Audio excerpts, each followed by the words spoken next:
Juan capítulo 1, versículo 19.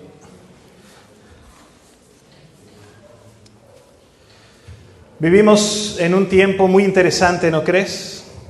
Un tiempo en el que hay cientos, miles de cosas compitiendo por nuestra atención. ¿A poco no? De pronto quieres ver una película y tienes Netflix, tienes Amazon Prime, tienes Claro Video, tienes YouTube, tienes un montón de opciones por todos lados. Que ya no sabes ni por dónde escogerlas, ¿verdad? Y si no tienes nada de eso, están los canales de televisión convencionales. O quieres escuchar música y de pronto tienes otra vez YouTube, o tienes Spotify, o tienes toda la bola de estaciones de radio, aunque ya no sabemos las canciones de las estaciones de memoria, ¿verdad? Pero ahí están, son opciones y están compitiendo por ti. A lo mejor de lo que tienes ganas es de chismear y de criticar a todos los demás. Bueno, pues escoge tu plataforma preferida. Puedes ir a Facebook, puedes ir a Twitter, puedes ir a Instagram, a Pinterest, a tantas otras. Y si eres de la vieja escuela y lo único que quieres es oír las noticias, pues entonces vas a buscar las noticias. Pero todos van a estar compitiendo por tu atención, dándote la noticia más sensacionalista que jamás hayas escuchado a lo largo de la semana.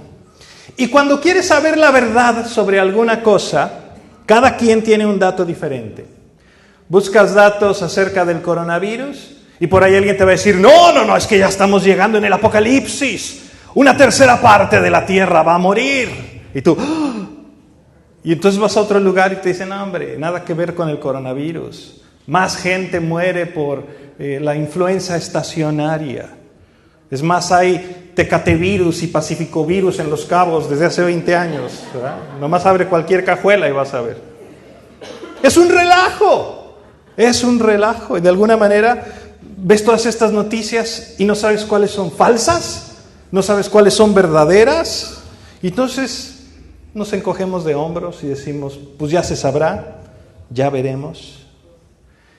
Pero cuando la seguridad de tu familia, cuando la eternidad de tus hijos, la eternidad de tu esposa, tu eternidad está en juego, ¿no te gustaría tener la certeza de que estás parado en algo firme, de que estás en el camino correcto, de que estás siguiendo al Dios verdadero, no un líder elocuente con un montón de frases pegajosas, con un montón de consejitos lindos y nada de verdad?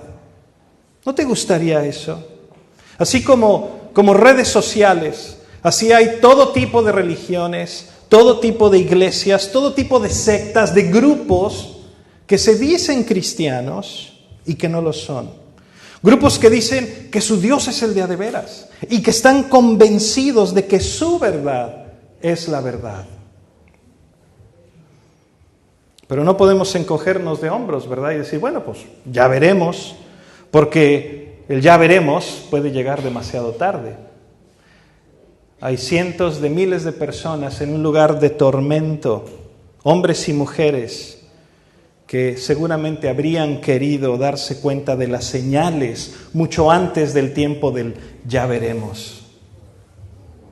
Así que esta mañana, conforme continuamos nuestro estudio en el Evangelio de Juan, vamos a aprender de la palabra de Dios a cómo reconocer las señales para seguir al Dios verdadero y para no perdernos en un océano de opciones y en un océano de teologías y en un océano de cosas que únicamente nos apunten en la dirección incorrecta.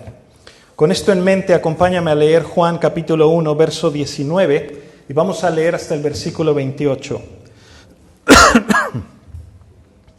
Escucha lo que dice la palabra de Dios. Dice, este es el testimonio de Juan, cuando los judíos enviaron de Jerusalén sacerdotes y levitas para que le preguntasen, ¿tú quién eres? Confesó y no negó, sino confesó, yo no soy el Cristo. Y le preguntaron, ¿qué pues? ¿Eres tú Elías? Dijo, no soy. ¿Eres tú el profeta? Y respondió, no. Le dijeron, pues, ¿quién eres? Para que demos respuesta a los que nos enviaron. ¿Qué dices de ti mismo? Dijo, yo soy la voz de uno que clama en el desierto. Enderezad el camino del Señor, como dijo el profeta Isaías. Y los que habían sido enviados eran de los fariseos y le preguntaron y le dijeron: ¿por qué pues bautizas si tú no eres el Cristo, ni Elías, ni el profeta? Juan les respondió diciendo: yo bautizo con agua, mas en medio de vosotros está uno a quien vosotros no conocéis. Este es el que viene después de mí, el que es antes de mí, del cual yo no soy digno de desatar la correa del calzado. Estas cosas sucedieron en Betábara, al otro lado del Jordán, donde Juan estaba bautizando. Hasta aquí vamos a leer la palabra del Señor. Padre, te damos gracias por tu palabra, te damos gracias porque esta mañana nos has permitido venir a este lugar a aprender de ti, Señor, a escuchar más acerca de ti. Mi oración el día de hoy es que tu Espíritu Santo hable a nuestros corazones y que tus verdades queden profundamente arraigadas en cada uno de los que escuchamos tu palabra. En el nombre de Jesús. Amén. Mira, te voy a explicar un poquito lo que acabamos de leer. Resulta que los líderes de los judíos, muy probablemente el Sanedrín, envían un grupo de emisarios, de sacerdotes y levitas, para que vayan con Juan el Bautista y le pregunten quién es. Pero no es como si tú te encontraras una persona en el patio de tu casa y le dijeras: oiga, ¿y usted qué está haciendo aquí? ¿Quién es usted? No es así, porque ellos sabían quién era Juan el Bautista. Juan el Bautista era el hijo del sacerdote Zacarías. En realidad no están preguntando quién eres, sino lo que ellos quieren saber es si este hombre es el Mesías, si es el profeta, si es Elías, o qué rollo con este hombre que anda vestido con pieles de camellos, que come chapulines, que come miel silvestre y que anda haciendo discípulos por todos lados, bautizando y predicando el arrepentimiento. Y cuando le preguntan a Juan: ¿eres tú el Cristo?, él claramente les dice: yo no soy el Cristo, yo no soy. Entonces dice: bueno, pues si no eres el Cristo, entonces eres Elías. Dice: no soy Elías. Bueno, pues si no eres Cristo ni eres Elías, entonces has de ser el profeta.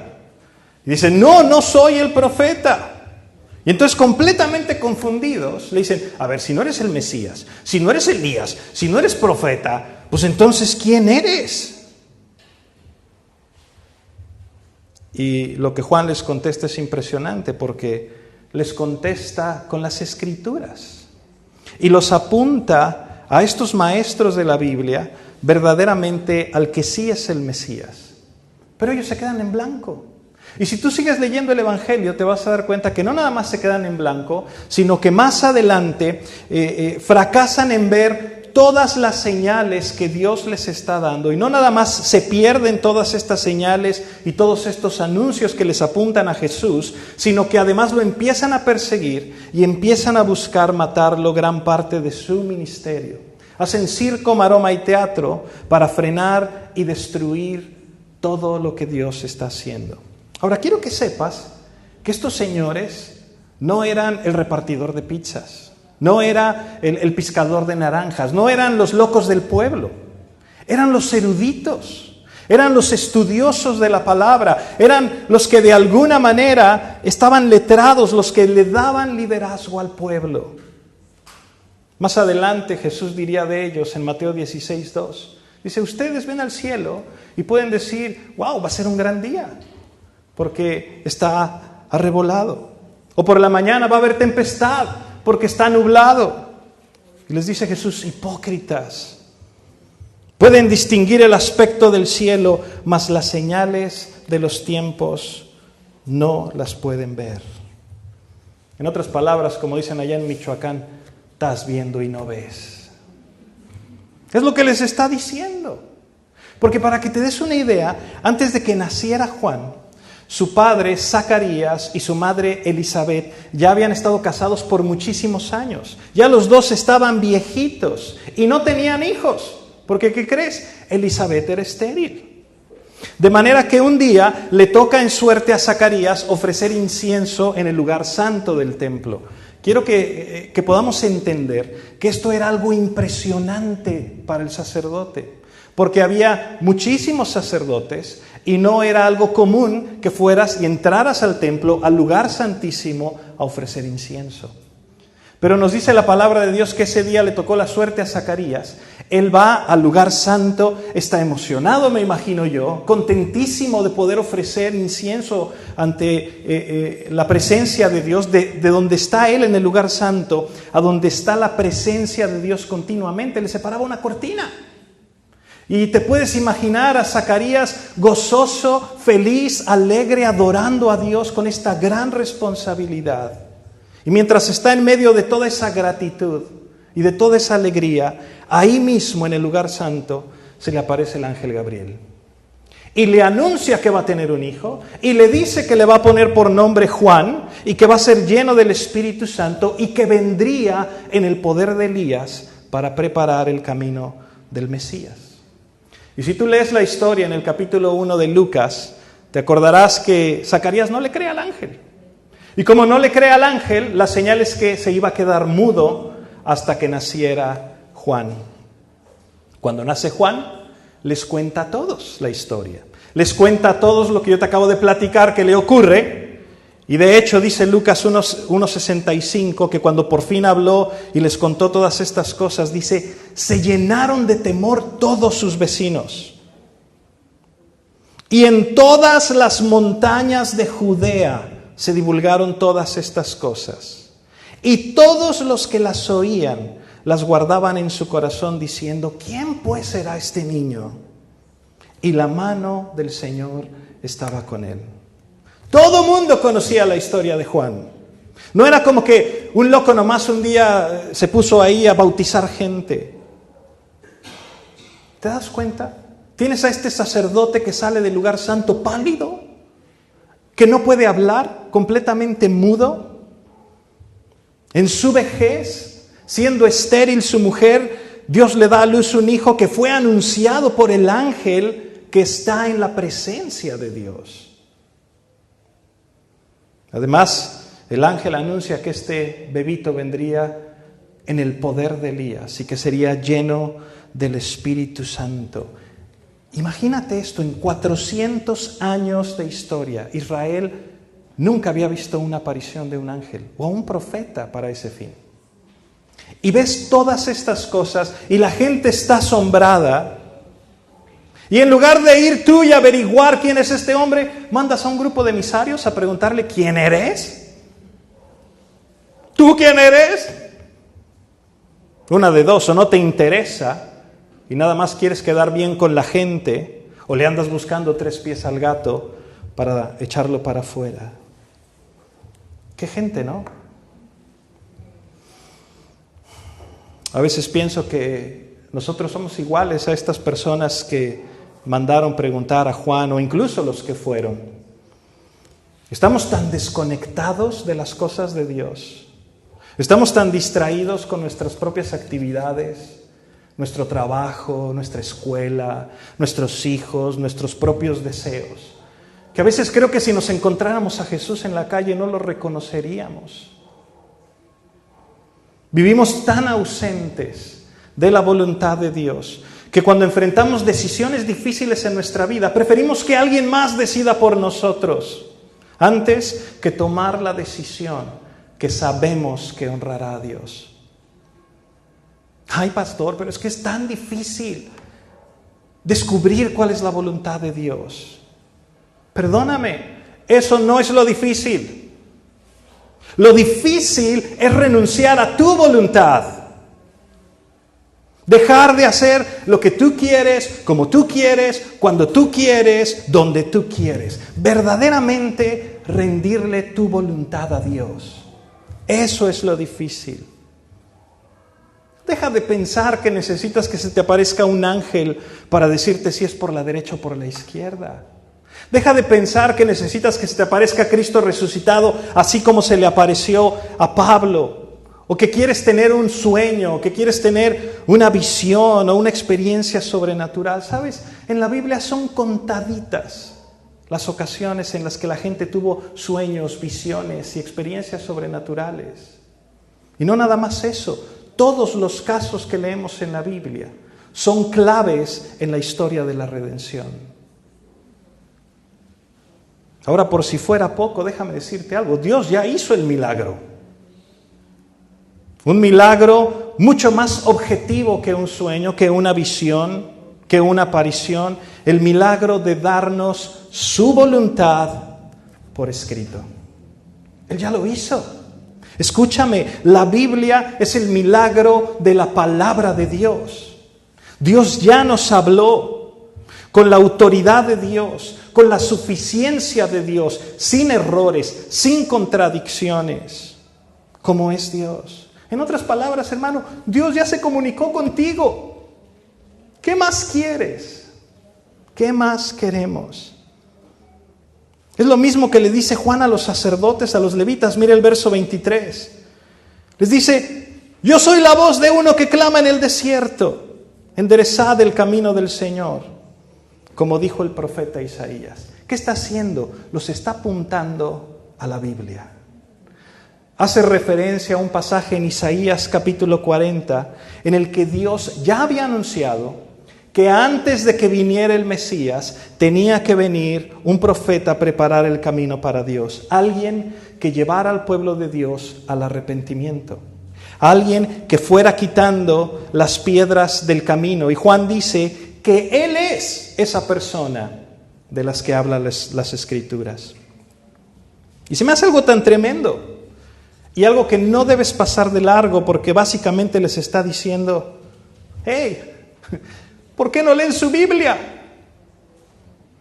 En otras palabras, por eso te digo, es importantísimo que tú y yo aprendamos a reconocer las señales. No, pues es que yo no creo que Jesús sea Dios. ¿Qué? ¿Por qué no lees tu Biblia? Echó fuera demonios, sanó enfermedades, caminó sobre el agua, calmó la tormenta, multiplicó los panes y los peces, resucitó muertos, dijo que Él era el yo soy, dijo que Él y el Padre son uno, resucitó de la muerte, lo vieron cientos de personas, lo vieron ascender al cielo. ¿Qué no lees tu Biblia? ¿Qué más quieres? Reconoce las señales. No, pastor, es que me cuesta trabajo creer que Dios me ame cuando yo he sido una persona de lo peor. ¿Qué no lees tu Biblia? Sí, eres una persona de lo peor. Y precisamente por eso es que Dios ha venido a rescatarnos de nosotros mismos, a rescatarnos de nuestro pecado, ha venido a darnos una nueva vida. Ha venido a transformarnos, así como ves que las orugas se transforman en mariposas, pero a transformarnos mucho más allá de un gusano o una mariposa, a darnos una transformación permanente, a darnos una transformación eterna, a hacernos hijos de Dios para siempre y estar en su presencia. ¿Te das cuenta? Reconoce las señales. Reconoce las señales. ¿Quieres saber cuál es una de las señales más claras de que vas por el camino correcto? Escúchame, por favor, cuando tus deseos, cuando tus motivos, cuando tu búsqueda, cuando tu camino, cuando tu pensamiento, cuando todo lo que te importa, todo apunta a Dios. Cuando quitas el foco de ti mismo, del yo, mí, me, conmigo, y lo apuntas a Dios. ¿Estás ahí? Es lo que hizo Juan. ¿Te fijaste? Dice, yo no soy nada. Yo soy una voz en el desierto. Juan pudo haber presumido acerca de sí mismo, acerca de todo lo que quieras. Tenía seguidores, tenía discípulos, tenía gente que venía a él para que les enseñara. Es más, había llegado a ser tan popular que ya había atraído la atención de los líderes de la nación. Él pudo haber presumido de su nacimiento. Hey, mi nacimiento fue anunciado por un ángel, por el mismísimo ángel Gabriel.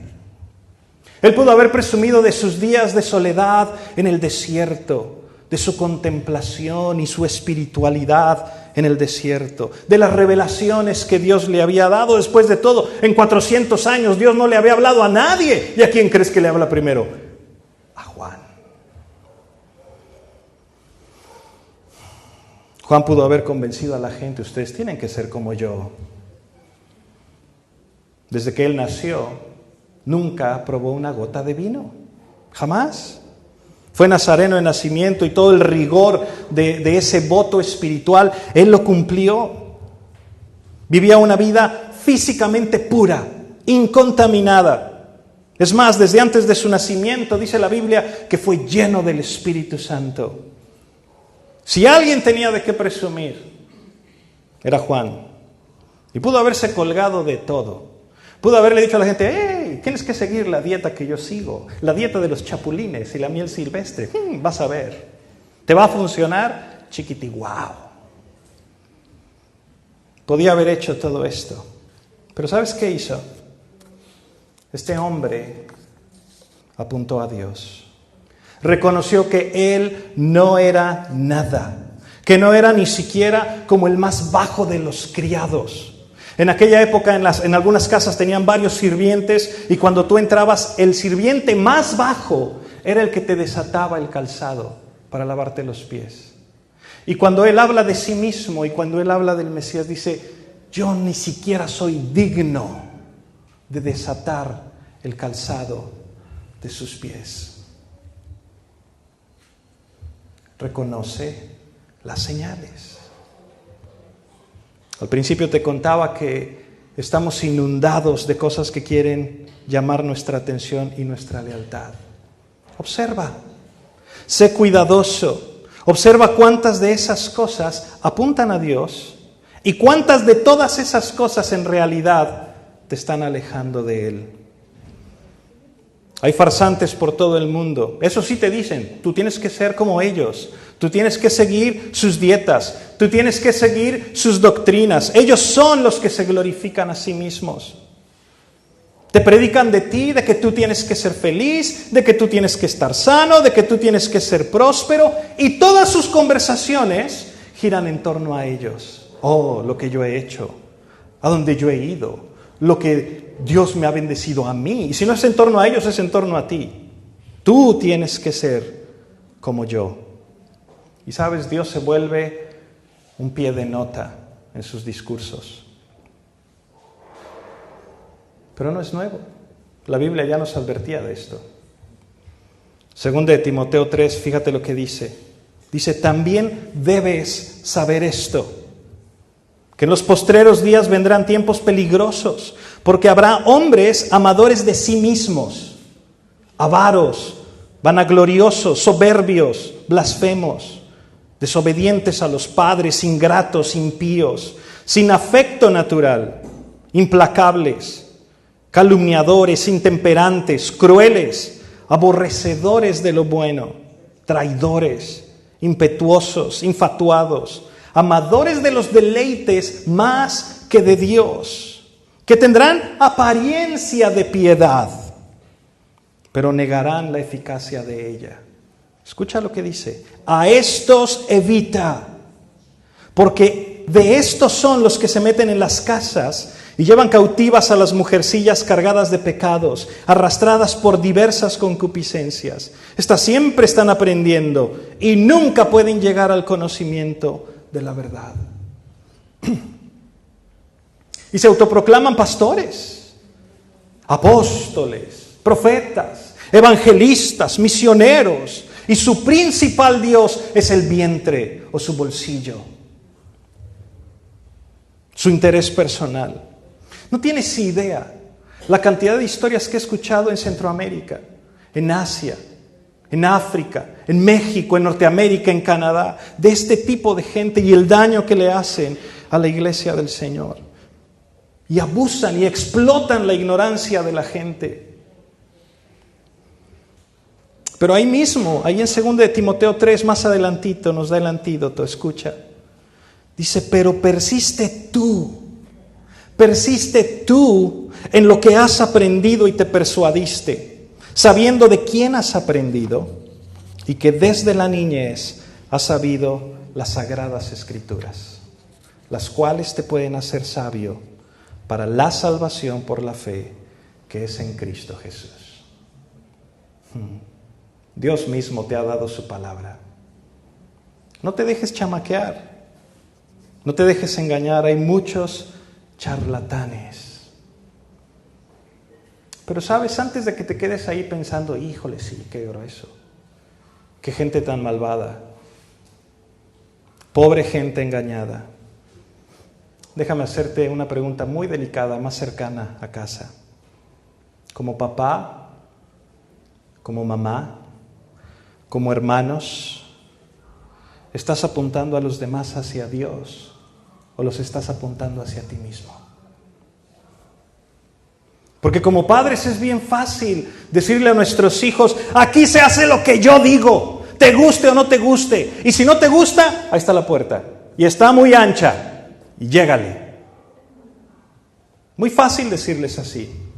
Pero enseñarles a amar a Dios con todo su corazón, con toda su alma, con toda su mente, eso es otra historia.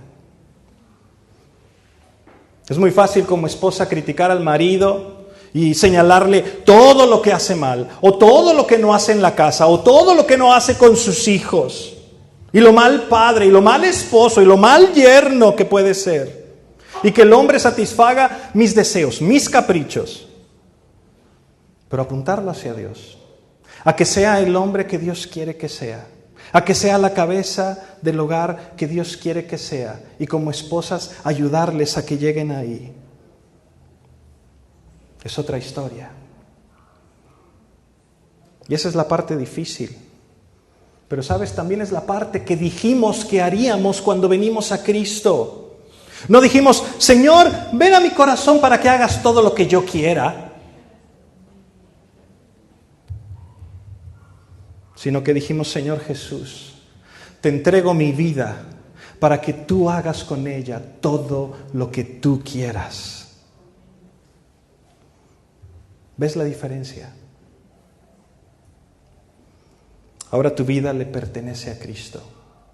Ahora no vives para ti mismo, vives para Dios, vives para su gloria. El viernes en la tarde me metí al cuarto de uno de mis hijos y tiene ahí en una de sus paredes, tiene un pintarrón de esos blancos y tenía ahí escrito un versículo de la Biblia. Y me encantó, te lo voy a leer en Gálatas 2:20. Dice, con Cristo estoy juntamente crucificado y ya no vivo yo, mas vive Cristo en mí. Y lo que ahora vivo en la carne, lo vivo en la fe del Hijo de Dios, el cual me amó y se entregó a sí mismo por mí. ¡Wow! Repítelo tantas veces como sea necesario hasta que nos caiga el 20 de que debemos vivir para Cristo, de que debemos cumplir sus deseos, de que debemos buscar hacer su voluntad, no la nuestra, buscar su gloria, no su reconocimiento, no el mío. Dítelo, convéncete, porque Él dio su vida por ti. Juan el Bautista lo entendió, por eso es que más adelante vienen sus discípulos en el capítulo 3 y le dicen, oye, mucha gente se está yendo tras Jesús y también andan bautizando como a nosotros. ¿Y sabes lo que Juan les dice a sus discípulos? Les dice, ya les dije que yo no soy el Cristo. Y ya les dije que es necesario que Él crezca y que yo mengüe. La pregunta para ti esta mañana es si en verdad estás dispuesto a pensar de esta manera. Si vas a honrar tu palabra cuando le entregaste tu vida a Jesucristo. Si estás dispuesto a que Él crezca en tu vida, en tu matrimonio, en tus hijos, en tu escuela, en tu trabajo. Que Él crezca y que tú mengues. Mira, con esto termino. Escucha lo que dice Jesús de Juan el Bautista en Mateo 11:7. Dice, mientras ellos se iban, comenzó Jesús a decir de Juan a la gente, ¿qué saliste a ver al desierto? ¿Una caña sacudida por el viento? ¿O qué saliste a ver? ¿A un hombre cubierto de vestiduras delicadas? He aquí, los que llevan vestiduras delicadas en las casas de los reyes están. ¿Pero qué salisteis a ver? ¿A un profeta? Sí, os digo, y más que profeta, porque este es de quien está escrito: he aquí, yo envío mi mensajero delante de tu faz, el cual preparará tu camino delante de mí. De cierto os digo, entre los que nacen de mujer, no se ha levantado otro mayor que Juan el Bautista, pero el más pequeño en el reino de los cielos, mayor es que él. Si queréis recibirlo, él es aquel Elías que había de venir. El que tiene oídos para oír, oiga. Fíjate nada más, el Señor hablando así de uno de sus hijos. Y dice, él es aquel Elías que había de venir. Aquel Elías que los judíos estaban esperando antes de la llegada del Cristo. Dice, bueno, pastor, ¿y por qué Juan dijo que él no era Elías? Pues no, porque él era Juan. Él no era Elías, pero venía en el poder y en el espíritu de Elías. Venía a cumplir la función profetizada del que preparaba el camino. Y al darle la gloria al Señor, al poner su enfoque en Cristo, el enfoque de su vida, al reconocer las señales y no agrandarse a sí mismo, sino agrandar al Señor, esto le agradó a Dios. Ya no vivas para ti. Vive para Cristo, vive para Él en todas las áreas de tu vida. Reconoce las señales porque su palabra es fiel y verdadera. Amén. ¿Por qué no te pones de pie? Déjame orar contigo.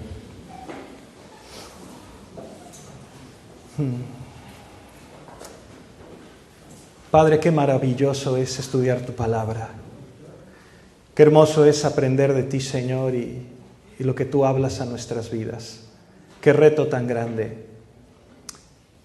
Señor, te pedimos que el Espíritu Santo que tú has puesto en cada uno de nosotros nos dé la fuerza, Señor, la convicción para vivir para ti cada día de nuestras vidas, para tener vidas que reflejan nuestra gratitud y nuestra obediencia a ti por amor a tu nombre.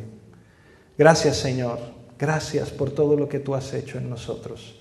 Gracias por lo que estás haciendo y lo que sigues haciendo en la vida de cada uno de nosotros. Te damos la gloria, Señor, y te pedimos que el nombre de Cristo sea glorificado por toda la eternidad. Amén.